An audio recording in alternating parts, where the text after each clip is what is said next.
Napakahalaga talaga ng komunikasyon para sa lahat. Wala na nga ata akong makitang tao sa panahon ngayon na walang hawak na cellphone. Siguro nga, ito na ang pinakamagandang paraan upang maipabot natin ang bawat mensahe na ating ninanais. Sa mga simpleng palitan ng messages, ramdam mong di kayo magkalayo. Marinig ang tinig kahit hindi magkasama. Doon, tayo ay kontento na.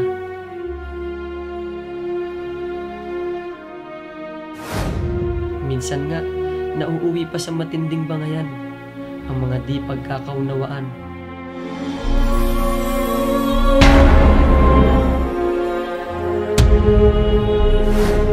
At ang lahat ng pagkakamali, mabilis na mabigyan ng pagkakataong maitama.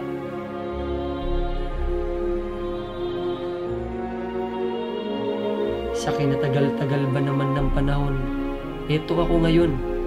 Binabalikan ko ang masasayang pangyayari ng ating buhay. Pinagmamasdan ang mga lumang larawan ng mga dating pasyalan at tagpuan.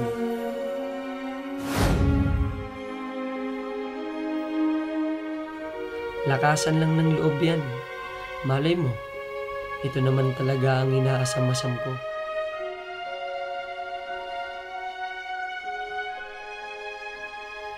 Ang makita at magbalik sa nasayang na panahon.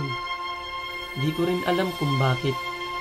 Masarap nga talaga siguro magmahal ng totoo kahit makabago ang pamamaraan nito.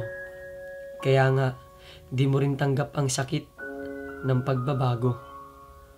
At yung mga alaala, masasayang alaala na kailangan mo nang mabura at kalimutan ng tuluyan. Hindi dahil sa wala itong halaga. Dahil gusto mong magsilbi siyang gabay tungo sa mas magandang buhay.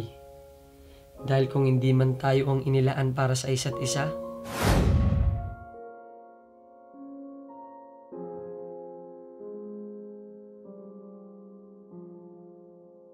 mas may higit pang mas karapat dapat na ibibigay sa atin para tayo ay sumaya.